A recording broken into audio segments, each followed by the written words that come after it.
Hello दोस्तों, स्वागत है आपका हमारे YouTube channel the Exampedia a smarter way of learning. तो आज का जो हमारा नया टॉपिक कौन सा है? सामान्य हिंदी। आज हम हिंदी पे चर्चा करेंगे क्योंकि यहाँ से भी क्वेश्चन बहुत ज़्यादा बनते हैं, चाहे वो यूपी पीसीएस हो या कह सकते हैं हाई कोर्ट हो या यूपी टेट हो। ये सारे एग्ज़ाम या फिर कोई और भी एग्ज़ाम हो, वहाँ पे जो यूपी के एग्ज़ाम होते हैं चाहे लेखपाल वीडियो, सारे में एग्ज़ाम में हिंदी से क्वेश्चन जरूर पूछे जाते हैं। तो आइए हम देर न करते हुए शुरू करते हैं। तो जो हिंदी वर्णमाला है, देखिए हमने एक छोटा सा दिया हुआ परिचय हिंदी वर्णमाला में जैसे स्वर और व्यंजन होते हैं। तो आइए हम उसके बारे में सबसे पहले समझें। तो हिंदी वर्णमाला जो होता है स्वर और व्यंजन से मिलकर बनती है। तो हिंदी वर्णमाला किससे मिलकर बनती है? स्वर और व्यंजन से मिलकर बनती है। हिंदी में जो वर्ण हो, मतलब स्वर वर्ण अगर हम बोल रहे हैं तो यहाँ पे स्वर और व्यंजन दोनों होता है, ठीक है। तो स्वर और व्यंजन की कुल संख्या कितनी है? 52 है, जिसमें 11 स्वर और 41 व्यंजन होते हैं।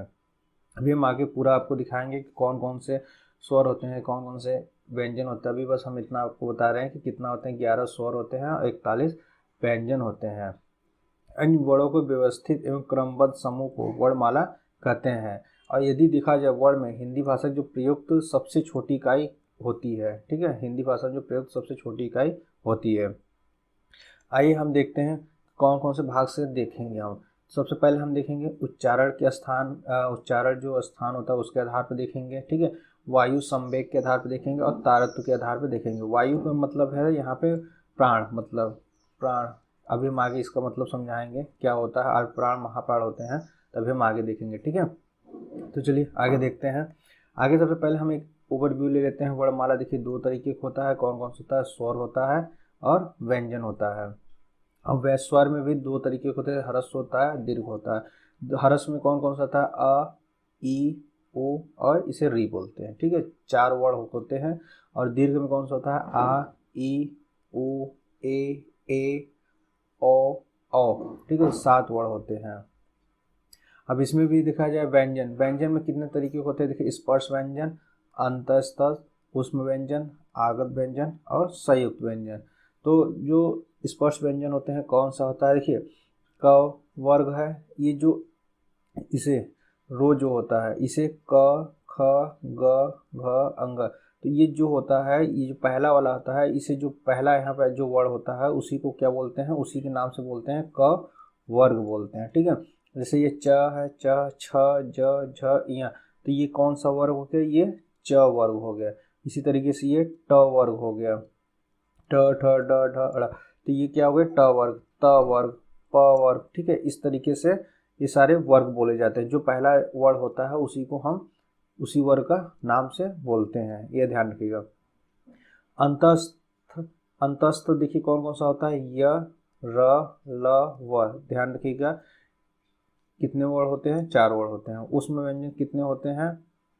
तो स, स, कोड़ा स होता है, ये स, ह, ये कितने होते हैं? 4 वर्ण होते हैं। फिर ज और फ ये आगत होते हैं, ठीक है।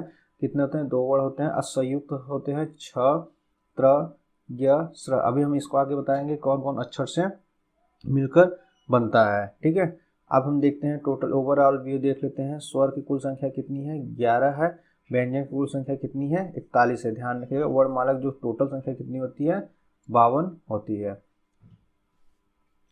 अब हम देखते हैं आगे एक एक करके। हम उच्चारण के स्थान सबसे पहले हम चर्चा करते हैं। देखते हैं उच्चारण के स्थान पर जो है, उच्चारण स्थान के आधार पर हम चेक करते हैं। अब स्वर देखते हैं। सबसे पहले हम स्वर देखते हैं। स्वर क्या होता है? स्वर उन वर्णों को कहते हैं जिनका उच्चारण बिना किसी अवरोध तथा बिना किसी दूसरे वर्ण की सहायता से होता है, ठीक है। किसके सहायता से होता है? स्वर किसे कहते हैं? जिनका उच्चारण बिना किसी अवरोध के, मतलब कोई अवरोध उत्पन्न न हो बोलते समय, और बिना किसी दूसरे वर्ण की सहायता से बोला जाता है। तो स्वर कितने प्रकार के होते हैं? तो आइए हम देखते हैं स्वर कितने प्रकार के होते हैं। स्वर 3 प्रकार के होते हैं। कौन कौन सा? हरस स्वर, दीर्घ स्वर और प्लुप्त स्वर। कहीं कहीं बुक में आपको संयुक्त स्वर भी मिल जाता है। तो आइए हम देखते हैं इसमें। सबसे पहले हरस स्वर। हरस स्वर में क्या है? जिन स्वरों के उच्चारण में कम समय लगता है उन्हें क्या कहते हैं? हरस्व स्वर कहते हैं। तो कौन सा कम समय लगता है? तो हरस्व स्वर और दीर्घ स्वर में क्या होता है, जिन स्वरों के उच्चारण में ह्रस्व मतलब कि अधिक समय लगता है, क्या होता है, देखिए ह्रस्व स्वर में कम समय और दीर्घ स्वर में क्या है, अधिक समय लगता है।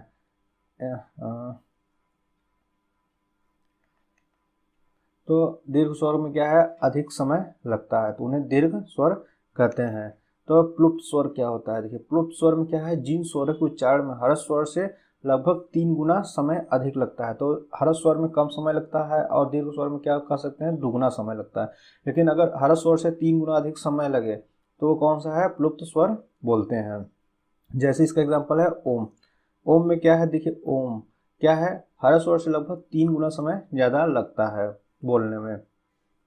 आइए इसमें एक और भी है, हम देख लेते हैं, उसको हमने मेंशन नहीं किया, संयुक्त संयुक्त स्वर। संयुक्त स्वर में हम देख लेते हैं, जैसे संयुक्त स्वर कौन कौन सा होता है, ए ओ और औ। ये क्या है, ये चार जो होता है संयुक्त स्वर होता है।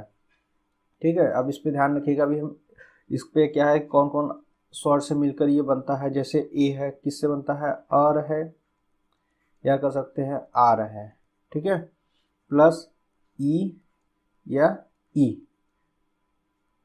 इन दोनों से मिला के क्या बनता है, ए बनता है।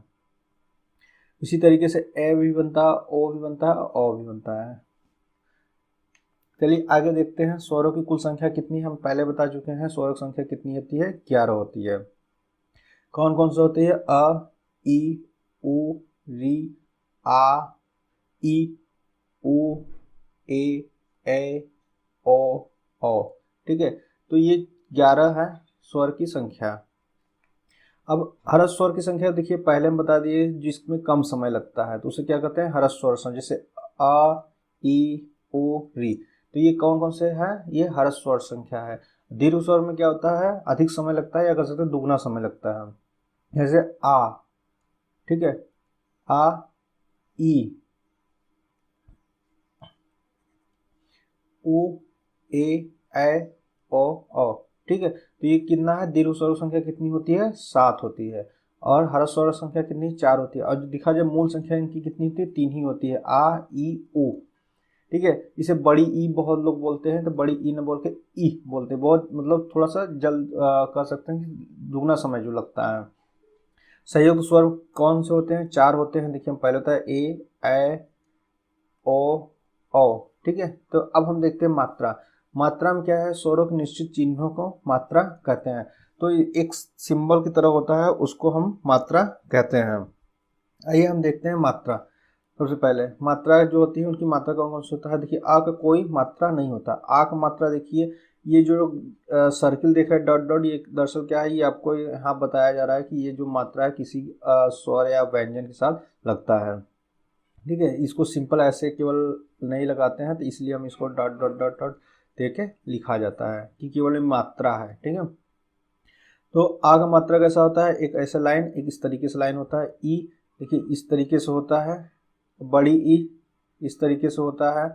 ऊ का सिंबल देखिए इस तरीके से है, ऊ का सिंबल इस तरीके से है, री का सिंबल देखिए इस तरीके से ऐसे होता है, री नीचे की तरफ। ए का सिंबल देखिए ये होता है, ए का होता है, ओ का होता है और ओ का होता है। तो ये सिंबल है, अब ध्यान रखिएगा क्योंकि एग्जाम में यहाँ से क्वेश्चन आए हुए हैं। सीधा सीधा पूछ लिया जाता है कि इसका सिंबल क्या है।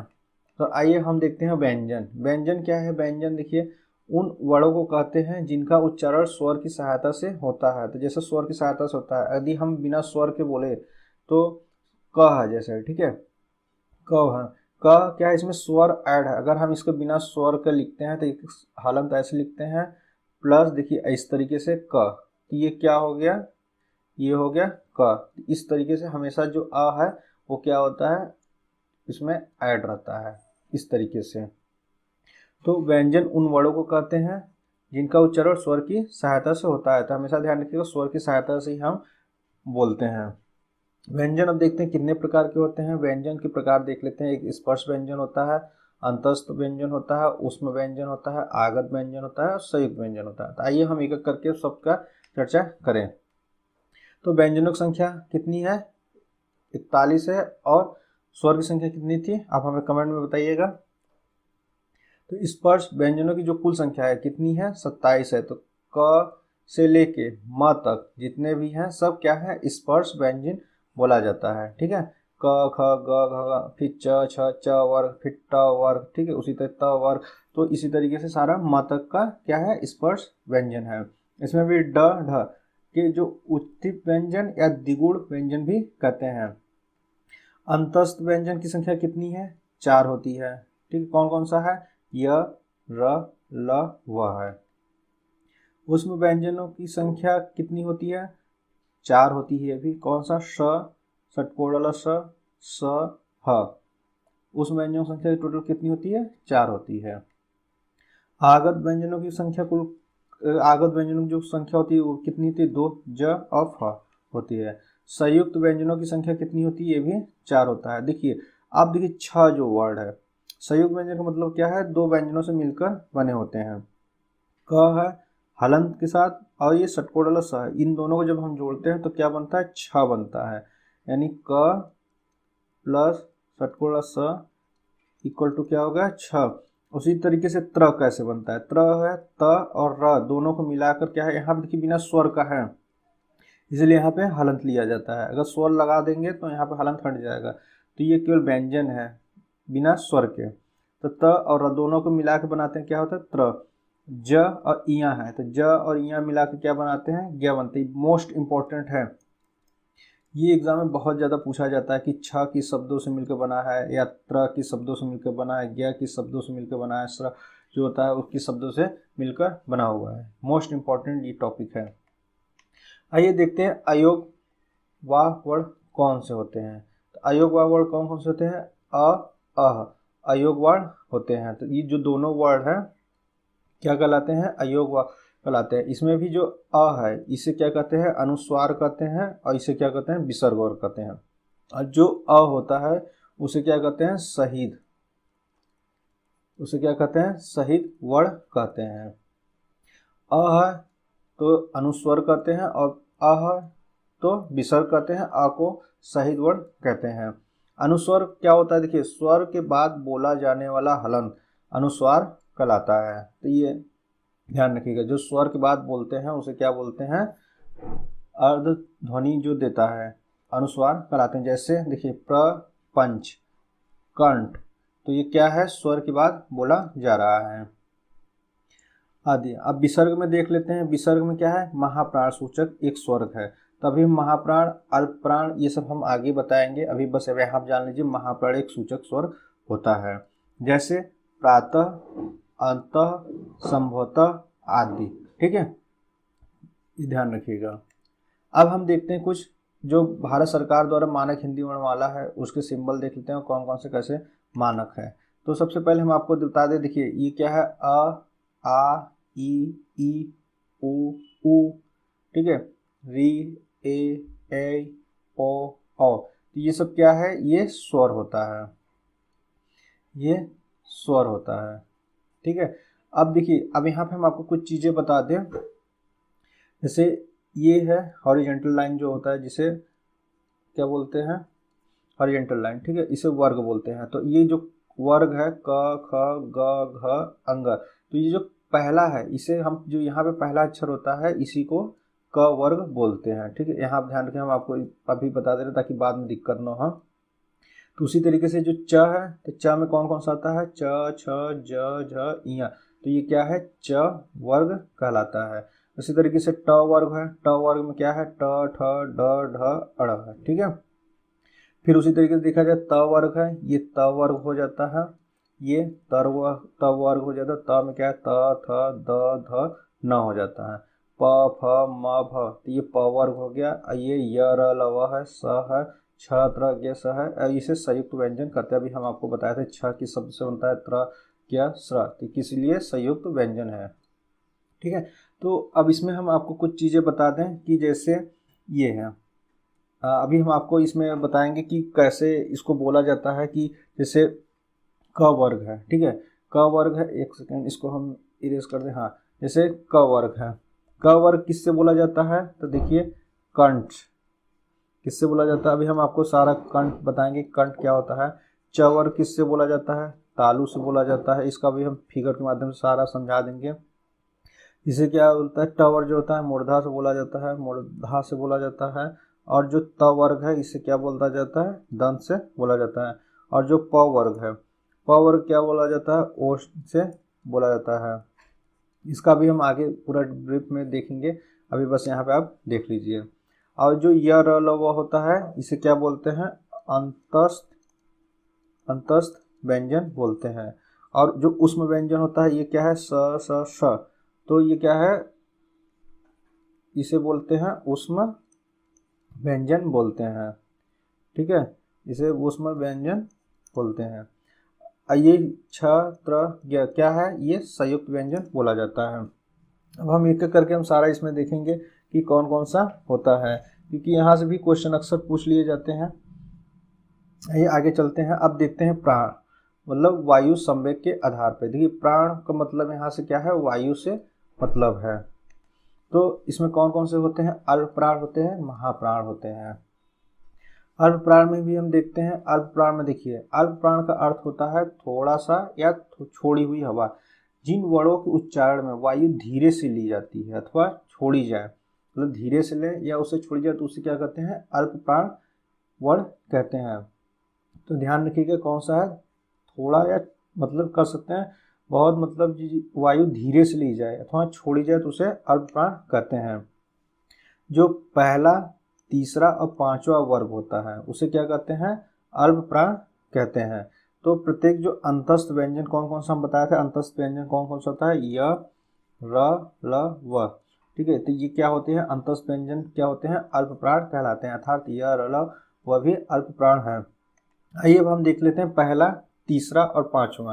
तो अल्प प्राण है, क्या है, इसमें वायु धीरे से ली जाती है या छोड़ी जाती है, वायु धीरे से ली जाती है या छोड़ी जाती है। और इसमें पहला वर्ग, ठीक है, तीसरा और पांचवा, पहला, तीसरा और पांचवा जो होते हैं, जैसे क है, ख है, ग है, घ है, अंग है। ठीक है, ये हमने बता दिया। उसी तरीके से नीचे च वर्ग भी आता है। ठीक है, च वर्ग आता है, फिर ट वर्ग आता है, फिर त आता है, फिर प आता है।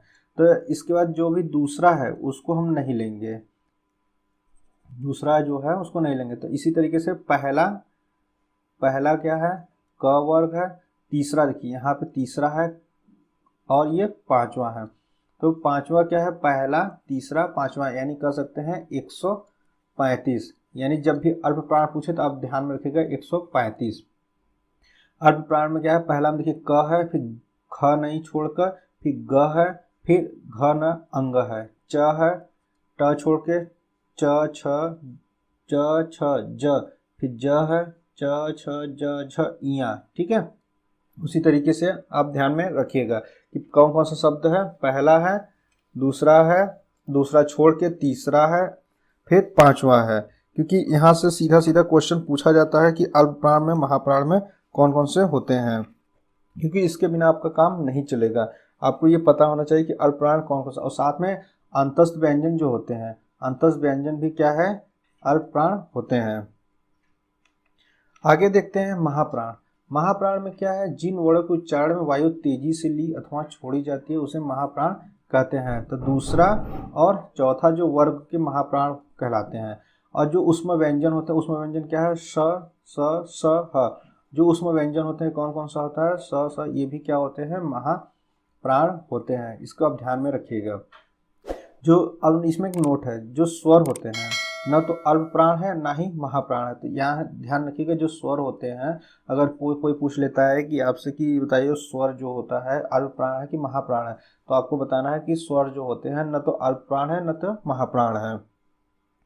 तो इसमें जो दूसरा और चौथा वर्ग के हैं तो वो कौन सा है, महाप्राण होते हैं। तो दूसरा में क्या आता है, देखिए दूसरा और चौथा, यानी क, ख, ग, घ, क ख ग अंग। ठीक है, तो जो अल्प प्राण था, अल्प प्राण हम लोग को क्या याद किया है, याद करने का तरीका 135 है। ठीक है, तो 135 में क्या है, पहला, तीसरा और पांचवा, जो बचा है ख और दूसरा चौथा बचा है तो वो क्या हुआ है, तो यानी 24 135 होता है। तो अब याद रखिएगा। या 135 बटे, आप ऐसे याद रखिए 135 बटे 24। जिस तरीके से आपको याद हो उस तरीके से आप याद कर सकते हैं। हमने आपको तरीका बता दिया, अब कैसे याद रखना है वो आपकी जिम्मेदारी है, क्योंकि यहाँ से क्वेश्चन बनते हैं। तो अब हम देखते हैं यहाँ पे सेकेंड है और फोर्थ है। सेकेंड कौन सा है? ख है। क ख ग, ग तीसरे नंबर पे आता है तो फिर ख है। तो यानी जो 24 है, यानी 24 का मतलब है क्या? महाप्राण। ठीक है, महाप्राण मतलब 24। तो छ है, फिर झ है, फिर ट है, फिर ढ है, थ है, ध है। और जो उष्म व्यंजन होते हैं, और जो उष्म व्यंजन होते हैं वो क्या होते हैं? स, स, ह, वो भी महाप्राण होते हैं। ये ध्यान रखिएगा आप। आइए अब हम देखते हैं तारत्व के आधार पे। तारत्व के आधार पे हम चेक करते हैं कि कितने भाग में होते हैं। तो कौन कौन सा होता है? घोष या सघोष जो बोलते हैं, और अघोष वर्ण। दो वर्ण होते हैं इसमें, सघोष वर्ण और अघोष वर्ण। तो इसमें हम आगे देखते हैं, आगे क्या है। सबसे पहले घोष और सघोष पढ़ते हैं। जिन वर्णों के उच्चारण में कंपन पैदा हो उसे क्या कहते हैं? घोष वर्ण कहते हैं। और जो प्रत्येक वर्ग का तीसरा, चौथा, पांचवा वर्ग क्या है? घोष वर्ण कहलाता है। तो हम आपको पहले बताए थे, अब हमें बताइए। जैसे अल्प प्राण है, ठीक है, अल्प प्राण हम आपको कैसे याद कराए थे? और महाप्राण। तो महाप्राण हम आपको कैसे याद कराए थे? 135 होता है, और जो महाप्राण होता है 24 होता है। यानी पहला, तीसरा, पांचवा, दूसरा और चौथा जो होता है महाप्राण होता है। और साथ में अंतस्थ और उसमें का भी ध्यान रखेंगे हम। तो उसी तरीके से यहाँ पे देखा जाए तीसरा, चौथा और पांचवा, तो तीसरा, चौथा, पांचवा, ये हम बस आपको याद कराने का तरीका बता रहे हैं। 3, 4, 5, तो यहाँ पे क्या हो गया? 345 हो गया। तो यहाँ ध्यान रखिएगा, जब फिर घोष का या सघोष की बात हो तो कितना होता है? 345 मान कर चलेंगे। तो प्रत्येक जो अंतस्थ व्यंजन कौन कौन सा होता है? य, र, ल, व, ये तो हमारा अंतस्थ व्यंजन हो गया। लेकिन इसमें क्या है? एक ह व्यंजन भी जुड़ा हुआ है। तो ये क्या होता है? घोष वर्ण कहलाता है। यानी घोष वर्ण क्या है? 5 अक्षर होते हैं, 5 वर्ण, य, र, ल, व और ह भी इसमें क्या है? घोष वर्ण है। और जो प्रत्येक स्वर है वो क्या है? घोष वर्ण होते हैं। अल्प प्राण महाप्राण में हमने बताया था कि जितने भी स्वर होते हैं न तो अल्प प्राण होते हैं न तो महाप्राण होते हैं। अब इन बातों का ध्यान रखिएगा। तो और जो घोष और सघोष होते हैं तो प्रत्येक स्वर जो होता है कौन सा होता है? घोष वर्ण होता है। आइए हम देख लेते हैं कौन सा? 345। देखिए तीसरा, चौथा, पांचवा, यानी जो 345 है, 345 क्या है? ग है, घ है, अंग है। तो ये क्या है? ये घोष वर्ण है। अब ध्यान रखिएगा, ज, झ, इया, ठीक है, ड, ढ, अड़, द, ध, न, ब, भ, म। तो ये क्या है? सारे ये घोष वर्ण होते हैं। ध्यान रखिएगा कौन सा है? 345 हम आपको याद कराने के तरीका से बता रहे हैं। आगे देखते हैं अघोष वर्ण। अघोष वर्ण किसे कहते हैं? जिन वर्णों के उच्चारण में कंपन पैदा नहीं होता उसे क्या कहते हैं? अघोष वर्ण कहते हैं। अघोष वर्ण में क्या है? उस घोष वर्ण में क्या होता है? कंपन पैदा होता है, इसमें कंपन जो होता है पैदा नहीं होता, तो उसे अघोष वर्ण कहते हैं। पहला और दूसरा वर्ग क्या है? यानी 12 है। इसमें क्या है? पहला और दूसरा क्या है? अघोष वर्ण है। और साथ में जो उष्म व्यंजन है स, षटकोण स, और इसमें ह भी होता है। लेकिन ह हमने पहले किस में पढ़ लिया है? घोष वर्ण में पढ़ लिया, लेकिन यहाँ भी इसलिए ह को छोड़कर क्या है? अघोष वर्ण कहते हैं। इन बातों का आप ध्यान रखिए। तो अब देख लेते हैं पहला और दूसरा। पहला और दूसरा क्या है? क और ख, क और ख। अगर इसमें हम आपको पूछ ले कि अल्प प्राण कौन सा है, महाप्राण कौन सा है, तो आप बताइए हमें। अल्प प्राण क्या है? क। अल्प प्राण में क्या होता है? 135, यानी पहला जो वर्ग है यानी क, च, ये क्या है? अल्प प्राण है। और जो ये क्या है? ये अब बताइए, हमने इसको कैसे बताया था? जो महाप्राण में क्या है? किससे भाग दिए थे हमने? 24 से। तो ये दूसरा क्या है? ये महाप्राण है। तो उसको हमें अभी हम नहीं पढ़े, अभी हम अघोष और सघोष पढ़ रहे हैं। तो यहाँ पे पहला और दूसरा वर्ड जो है तो क्या है? क, ख, च, छ, ट, ढ, त, थ, प, फ। ये क्या है? सारे सारे ये अघोष वर्ण है। यानी क्या हो गया? ये 12। यानी ये 12 हो गया। तो जो हमारा क्या है घोष वर्ग कितना था, 345 था, इसको हम 12 से करते हैं। ठीक है, इस तरीके से हम इसको याद रखते हैं। तो अब हम देखते हैं वर्ण और उनके उच्चारण स्थान। जो जैसे क वर्ग है, च वर्ग है, इस तरीके से जो भी ट वर्ग है, त वर्ग है, तो कहाँ से इसके स्थान है, मतलब जो मुंह के अंदर या जिसके उच्चारण स्थान है तो कहाँ से बोले जाते हैं। तो आइए हम देखते हैं। हमने इसको एक डायग्राम के माध्यम से बताने की कोशिश की है। तो सबसे पहले हम आपको बता दें कंठ से। तो अब यहाँ आप देख रहे हैं ये कंठ है। ठीक है, तो यहाँ से कौन कौन सा बोला जाता है इसके बारे में हम आपको बता दें। यहाँ आप देखिए ये कंठ है, तो इस यहाँ पे क्या है कंठ, मतलब कौन कौन सा बोला जाता है। देखिए क वर्ग, क वर्ग में कौन कौन सा आता है, क, ख, ग, घ। ठीक है, क ख ग घ अंग। तो ये क्या है क वर्ग है। और साथ में स्वर में भी देखा जाए तो कौन कौन सा है, अ है, आ है, और ये जो अ है इसको क्या बोला जाता है, इसको आप बताइए। इसे विसर्ग बोला जाता है, अ, ह। और एक व्यंजन और है कौन सा, ह। इतने चीज़ें जो हैं कर्ण से याद किए जाते हैं। अभी हमने इसको डायग्राम के माध्यम से बताया, आप इसको लिस्ट के भी माध्यम से हम बता देंगे, यहाँ से आपको आसानी से समझ में आएगा। तो कर्ण से हम कौन कौन सा है, कर्ण से जो है कौन सा, क वर्ग और ह वर्ग। क वर्ग में हमने बताया क ख ग घ अंग, और साथ में व्यंजन स्वर भी है, अ, आ और विसर्ग जो अ होता है। ठीक है, अ। तो यहाँ पे ध्यान रखिएगा। अब हम आते हैं तालु। तालु पे देखिए, देखिए पहले नंबर पे हम इसको लाइन बाय लाइन चल रहे हैं, और दूसरा क्या है तालु। तालु पे हम देखते हैं तालु भी बोलते हैं, और तालु में क्या है च वर्ग। च वर्ग में कौन कौन सा आता है, च, छ, ज, झ और इया आता है। ठीक है, और साथ में व्यंजन कौन सा आता है, य और श। तो ये ध्यान रखिएगा, च वर्ग तो पूरा आता है, और साथ में य और स आता है, और स्वर में कौन सा आता है, ई और बड़ी ई, जिसे बोलते हैं बड़ी ई, दोनों आते हैं। ठीक है, ये ध्यान रखिएगा। तो अब हम चलते हैं क्या, अब हम लोग देखते हैं मूर्धा। मूर्धा में क्या है, देखिए यहाँ से बोले जाते हैं, ये देखिए ये तालु यहाँ है, मूर्धा यहाँ है। तो कौन कौन सा ट वर्ग होता है, ट वर्ग में हम आपको पहले बता दिए ट, ठ, ड, ढ और अड़। ट, ठ, ड, ढ, अड़, और एक षटकोण वाला जो स होता है उसको बोला जाता है, और साथ में जो स्वर होता है कौन सा, री स्वर। तो हमने इसको दोनों साथ में लेके चले हैं। ठीक है, लेकिन आप मोस्टली याद रखिएगा कि जो व्यंजन अब एग्जाम में व्यंजन, एग्जाम का पैटर्न चेंज हो गया है, तो अब व्यंजन से ज़्यादा पूछे जाते हैं। ठीक है, अब हम देखते हैं ओष्ठ से।